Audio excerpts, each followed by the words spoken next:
James chapter 1, the NIV version.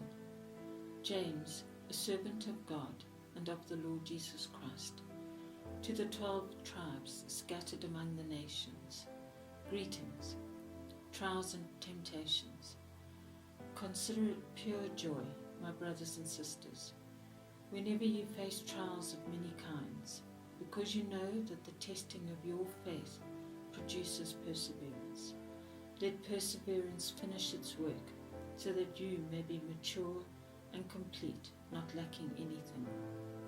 If any of you lacks wisdom, you should ask God, who gives generously to all without finding fault, and it will be given to you. But when you ask, you must believe and not doubt, because the one who doubts is like a wave of the sea, blown and tossed by the wind. That person should not expect to receive anything from the Lord.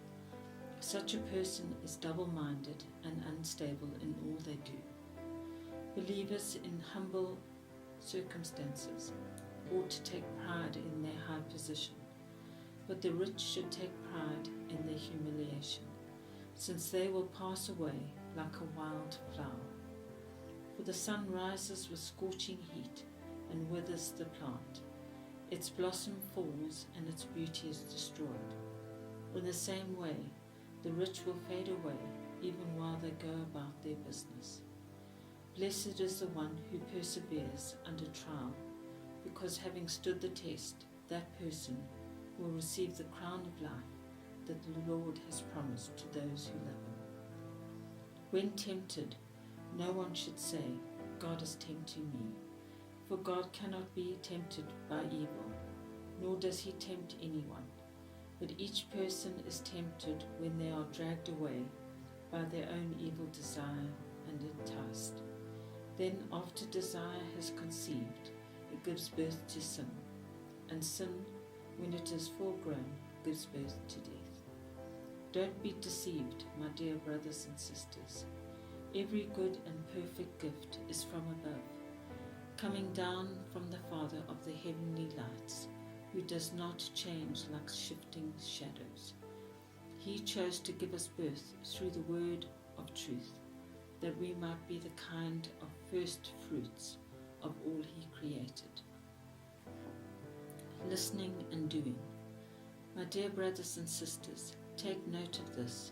Everyone should be quick to listen, slow to speak, and slow to become angry, because human anger does not produce the righteousness that God desires. Therefore, get rid of all moral filth and the evil that is so prevalent, and humbly accept the word planted in you, which can save you. Do not merely listen to the word and so deceive yourselves. Do what it says. Anyone who listens to the word but does not do what it says is like someone who looks at his face in the mirror, and after looking at himself goes away and immediately forgets what he looks like. But whoever looks intently into the perfect law that gives freedom and continues in it, not forgetting what they have heard, but doing it, they will be blessed in what they do. Those who consider themselves religious and yet do not keep a tight rein on their tongues deceive themselves, and their religion is worthless. Religion that God our Father accepts as pure and faultless is this: to look after orphans and widows in their distress, and to keep oneself from being polluted by the world.